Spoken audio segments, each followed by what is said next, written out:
Record of Fugitives, December 1856, from the papers of Sidney Howard Gay. Read by Frank Blissett. December 8th. Elizabeth Harris, the wife of James Harris, who passed through on his way to Canada some 3 or 4 weeks ago from Dutch Neck, 4 miles below Delaware City.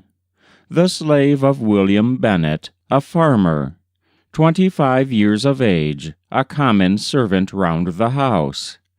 Was married 8 weeks ago next Thursday. He was assisted in making his escape by one Jerry Briscoe, a colored man living in his vicinity, who also assisted Elizabeth.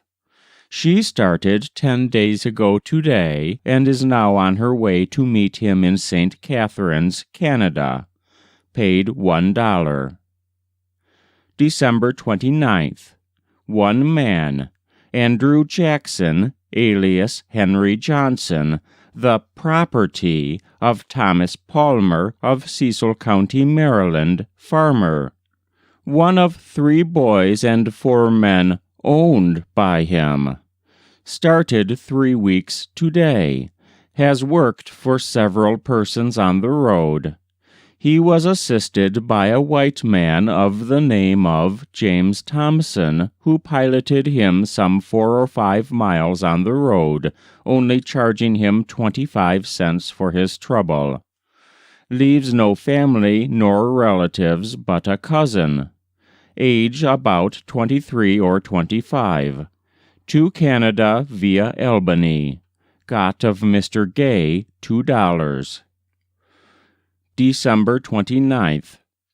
George Smith of Norfolk, Virginia, the property of Captain George S. Smith, a gentleman of leisure who lives by hiring out his slaves, of whom he has some 30 or 40, came in a vessel from that place, which started on Sunday last. He was concealed by a white man, whose name he does not know, for the sum of $20, all of the cash he had. Was stowed in the forward part of the vessel, on the deck, in a place where they stow canvas, etc.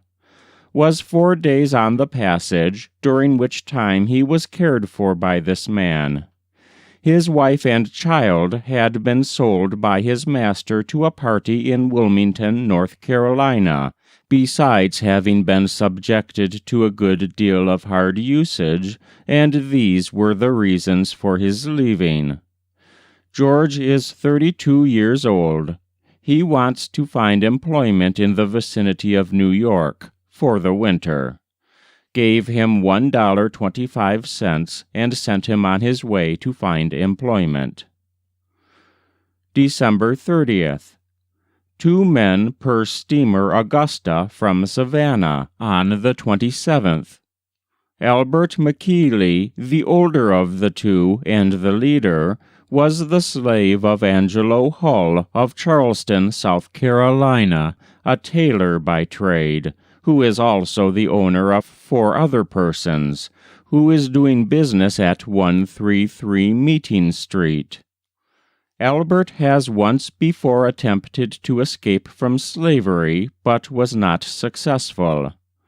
This time he did so by going aboard the vessel running from Charleston to Savannah some 120 or 130 miles.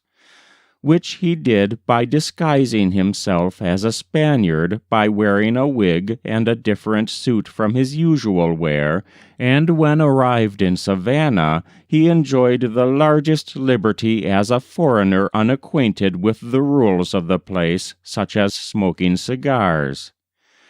He visited all the principal taverns and was suspected by no person of their purpose.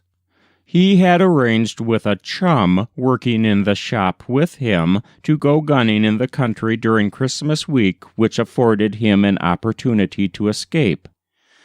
John Edward Drayton, his companion, came by the same steamer, was the slave of William Brisbane, a planter in Charleston. John was working in the same shop with Albert as a tailor. He is 23 years of age, quite white, and will easily pass for what he represented himself to be. Cash of Mr. Gay, $4. That was Record of Fugitives, December 1856, from the papers of Sidney Howard Gay. Read by Frank Blissett.